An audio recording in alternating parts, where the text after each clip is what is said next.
As you can see, got 12 volts to the pump, and that one just came to life. So 12 volts to the pump, and it was dead for a few minutes now. So let's see if that's just a connection issue or if it's an issue with the pump.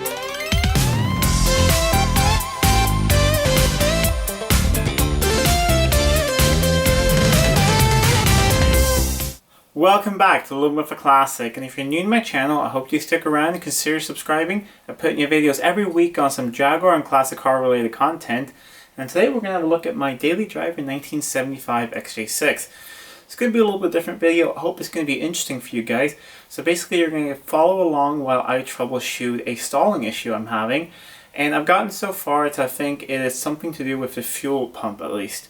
I tried a couple things off camera, so basically what happened is I was driving and I felt it was just losing power.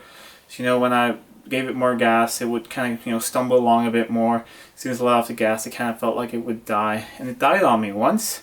And, pulled over. I was just not very far from my house. I just stopped, on a country road and went around. Couldn't really see anything going on. Turned the key, heard the fuel pump click like mad, and fill up the carbs again, cranked it over, and drove home perfectly. So I didn't really think about it much more. I was like, oh, some small glitch somewhere, and I was thinking about it one late night. And if you remember a couple of videos ago when I replaced the needle and seats in the carbs, I found some debris in one, so I was thinking, okay, maybe there's more debris sort of blocking there. So I took all of the carbs apart again and blew out all the lines. I couldn't find any more rubber debris that I found before. Still all that off camera because that's just, we've already gone over that. Found nothing, so then I was just thinking, okay, this is just sort of a one-time issue. However, I went to pick up my daughter from daycare, everything went fine. And once again, when I got back home, pretty close to home, it just, it just stopped. And exact same thing again.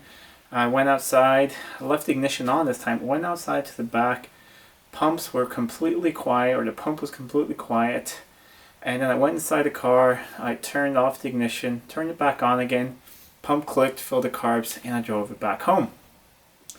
So that night I just pulled into the workshop and I started, this was Friday night, I started just going through a few things, seeing that yes, there was 12 volts there all the time. And actually as I pulled it into the workshop, the same thing happened, the pump stopped. So I left the ignition on, went out with a test light, that's what you saw in the video in the beginning. And I saw that, yes, there was 12 volts. There's nothing wrong with the switch or anything in the car. So I think it's an issue inside the pump or possibly a bad ground or something, but I checked the connections up to it. And they seem to be really fine, but we're going to clean those up again. So let's start troubleshooting. We'll go up back to the car here. We'll have a look at the fuel system in the back. And then while we're at it, we're going to go through a few things as well there in the fuel system. So I think that my stalling issue is just caused by the fuel pump not pumping fuel anymore. There are two fuel pumps on these cars, one for each tank. There's for the right tank, here's for the left tank.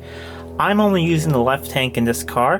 When I bought the car, the previous owner said that the right tank leaks fuel, and I haven't had time to investigate that yet, so that's probably going to be sometime after the winter. I don't drive very far at the moment, so you can get pretty far in this one tank. There's 45 liters in one tank, and that's quite a bit of fuel. So this pump, for some reason, it stops. You don't really hear it when you drive along.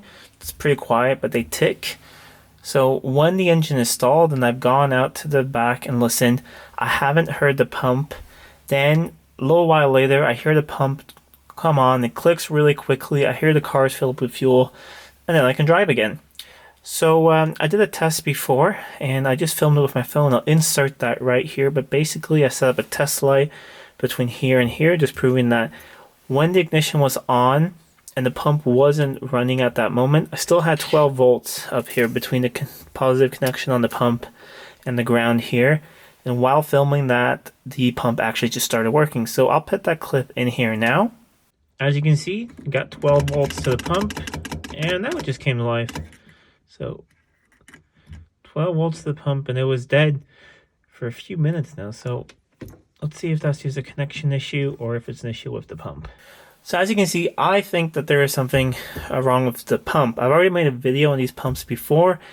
Inside there are breaker points. If it's a traditional old SU pump, breaker points that wear out, and you can clean them as well. So we're going to have a look. I'm not sure if this is Since it has been replaced, you see it's a lot newer than that pump.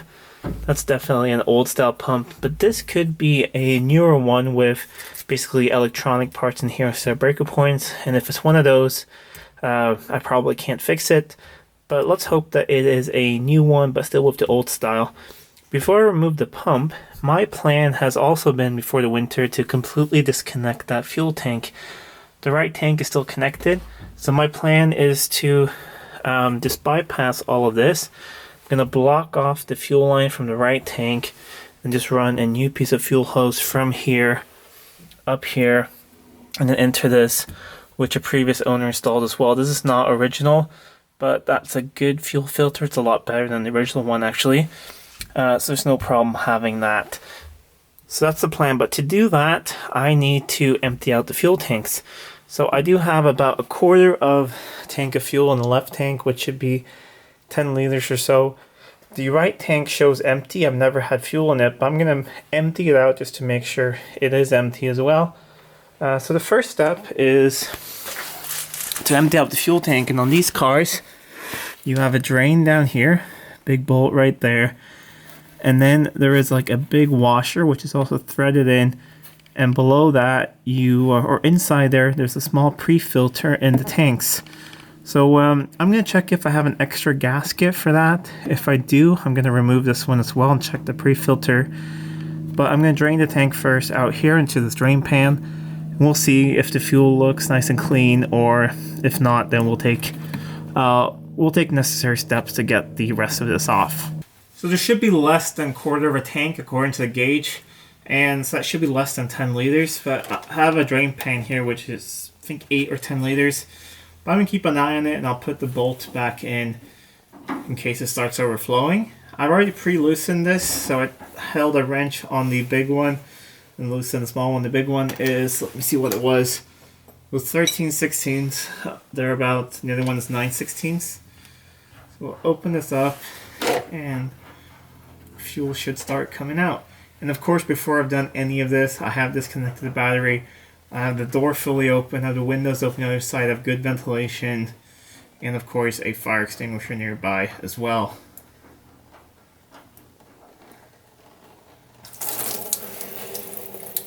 Right. Looks like really nice clean fuel coming out, which, I mean, of course it should be. It's pretty much brand new fuel, and I haven't had any issues with I haven't seen any dirt in the carbs. I had that piece of rubber in one of them. Other than that, I haven't seen any dirt in there. So that's looking nice and clean.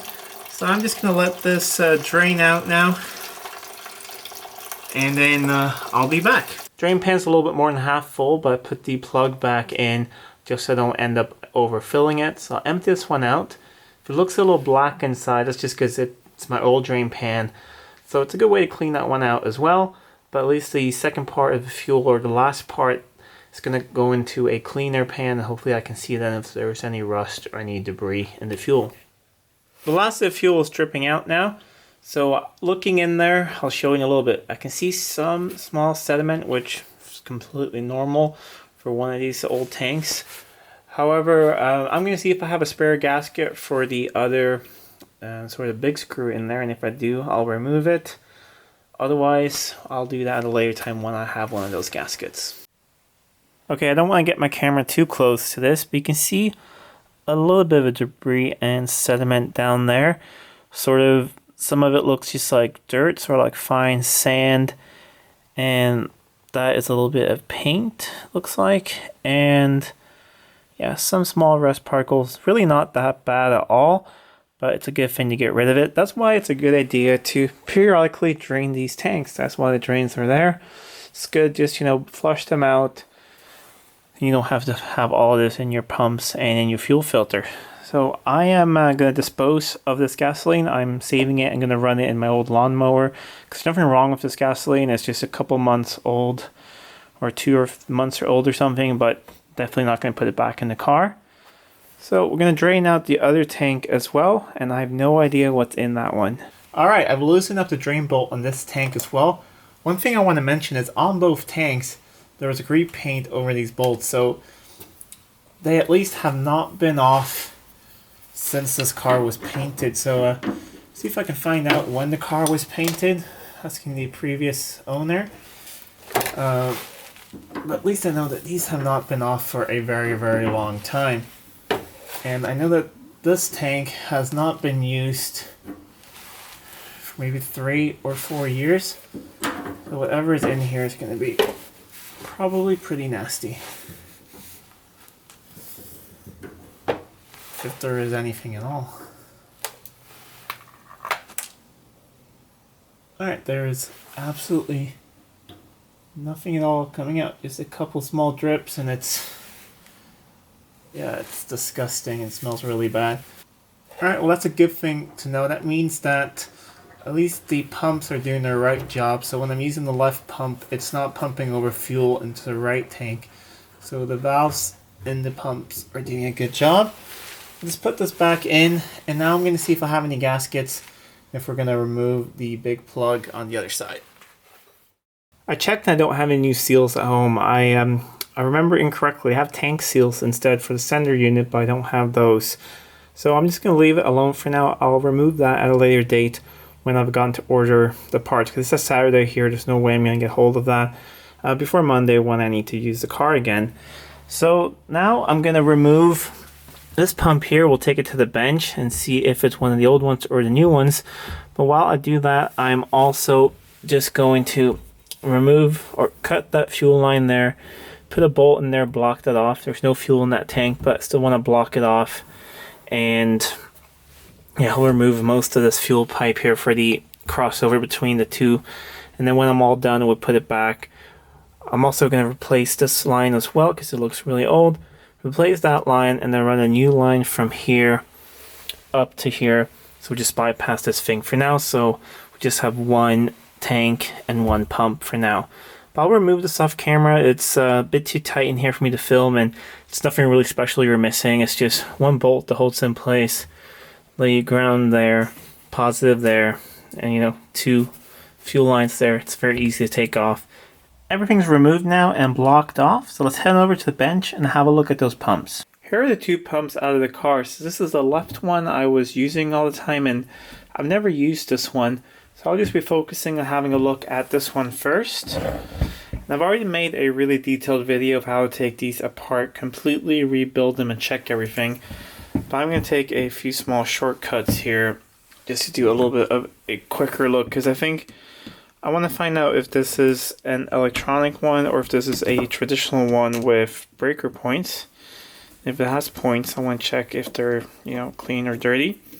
I did notice one thing when I took it out that was different. If you have a look at this side, this is where the ground cable goes. You see there's some washers there. And on this one, there were none. So I'm not really sure if that made it have a bad ground connection or something. So we'll be cleaning up all of that and adding some washers when I put it back together. But I thought that while I'm changing out all the hoses, I might as well have a look and just make sure that if it does still have the contact breakers, just make sure that they're nice and clean. So step 1 to have a look at the breakers up here is to remove the tape. I don't think this one has ever been apart because it still has the original SU tape up there.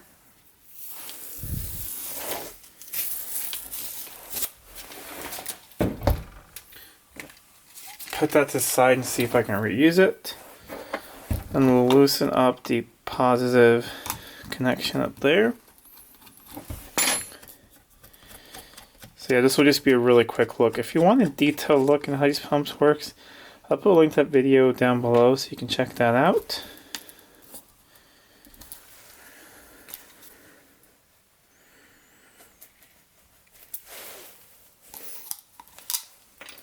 There we go.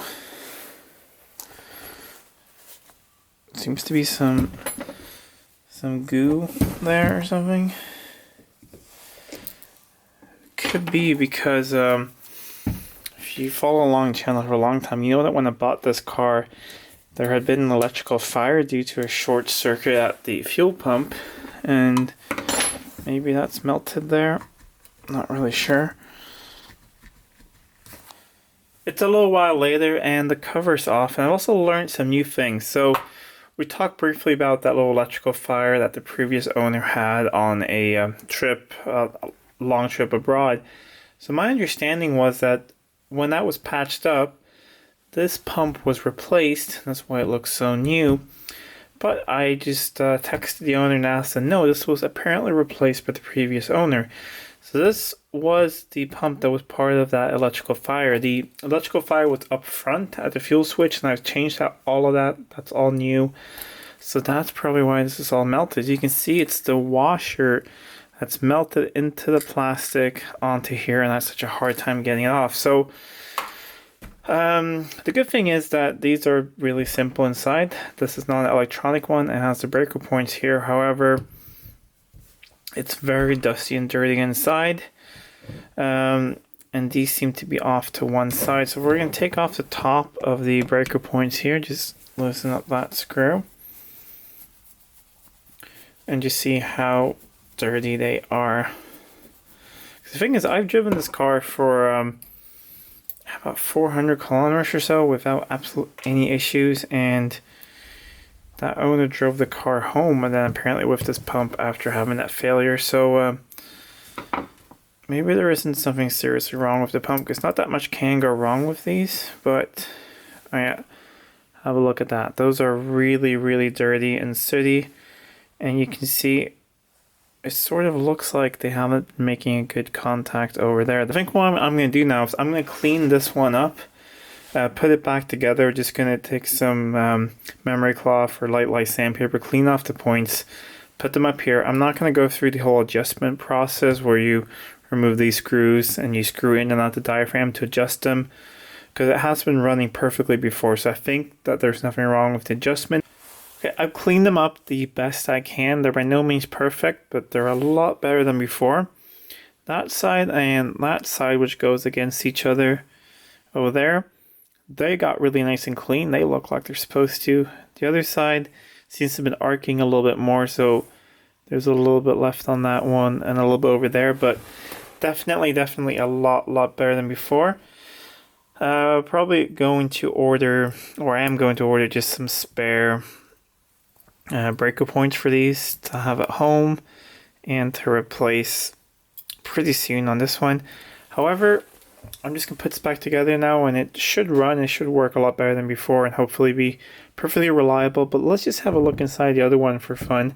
I've never had this one going, I haven't even tested it, but let's just see how the points look like on the inside of that one. So I'm just gonna tighten this screw down, and I'm gonna see if I can get the points a little bit more aligned than they were before.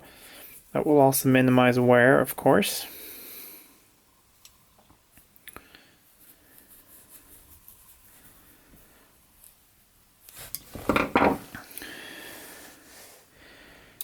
Okay, almost aligned. They need to go over that way a little bit more.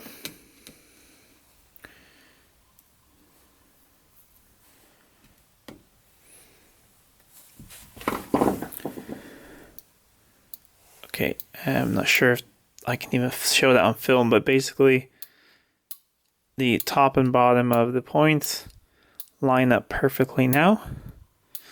I'm not going to check the adjustment because it was running perfectly before. So that should be fine. It's all back together, but before it goes into the car, I just want to make sure it still works.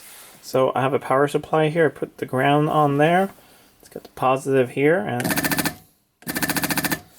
working perfectly. Alright, so this is going to go back in the car. I have this tape back on. However, underneath I put just a couple turns of electrical tape to make sure it's a good tight seal between this body and the plastic cap. The reason for that is so that you don't get unnecessary sparks. You get fumes in here and fill up, and you might get some sparking. That's why there's also a vent on it. So that's really important, and I just put this tape back on, even though it sort of barely sticks on, just because I like this as SU. No real reason at all. I'll put all of this back in the car now with the new hoses, and then when it's all together, we'll see if it pumps up and we'll see if the car runs. As you can see, it's all back together, but now it's just one pump. So here's that pump over there, all mounted up. Replaced all the fuel lines while I was in here, so I have a new line from the tank into here. new line from here over to there. It's high quality Gates fuel lines which can withstand ethanol and everything, so should be no problems at all with any fuel that gets put in this car. And over here I've capped off that one and we've emptied out the right tank, so that's good for now. I do of course have plans on using the right tank. I want to see if this one can be saved or if I need a new one. I can't really afford a new tank at the moment, so I'll have to save up for a bit, but for now I can get pretty far with just that one tank. I don't really drive very far at the moment due to COVID, so there's no problems at all just running one fuel tank. So next thing is I'm just going to put some fuel in, then we're going to see if everything works. Hopefully no leaks, and hopefully this pump will continue working. One other thing I want to mention is, as you can see, the boot floor here doesn't look the best. I mean, this is from spilling fuel, probably when someone changed that filter. It's gone into the primer, a little bit bare metal there as well. So my idea is I've always wanted to try Pour 15 or Paint Over Rust 15. That paint is supposed to be amazing. You can finally actually order it here in Sweden from a special store and use it, and I really want to try it because everyone says it's such a good paint, and I thought this would be a good area to try it on. Yes, it will be black instead, but it doesn't really matter. No one's ever going to see it. However, when that paint dries, it's supposed to be able to withstand fuel and chemicals. I think that's great in an area here where when you remove things and stuff and change fuel filters, you will spill fuel. So I thought that would be really great. And when I do that, I'll have a look at this. This is really the only tiny piece of rust on this car. And I mean, it's nothing really at all. It's just those little holes there, and I've knocked everything around. It's very solid around there, so that's super easy to fix at the same time. So let me know down below if you guys have any good experience with Pour 15, if you've used it and if you liked it. So I'm going to put some fuel in it now. Let's see if it builds fuel pressure and starts up. I've just put in some fuel, about a little more than 5 liters or so. I don't want to put in too much in case there's a leak and it's just a pain to drain again. But it should be enough to be able to prime the fuel system. So far no leaks from the bottom or from any of the hoses. So I'm going to turn on the ignition key. Let's see if the pump works. It's definitely working. And that is fuel pressure. The clicks you hear every one, that's just maintaining pressure. So I'm going to turn the ignition off. Let's check really quickly for any leaks.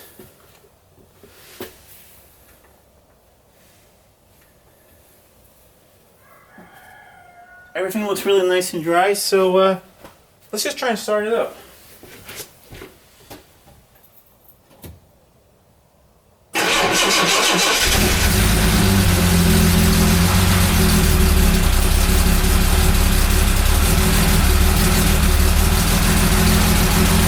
Alright, it's running.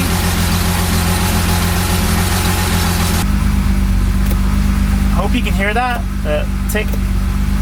So that's the pump pumping fuel and not feeling any wetness anywhere at all. That's really good. And if this thing would stop, you would notice it pretty quickly, especially when the auto choke is on, because that thing has a very tiny fuel bowl, and it's just a couple seconds and it's gone from there. So I'm going to let the car just warm up now for a bit, see if this thing continues pumping, and yeah. Seems like we fixed it.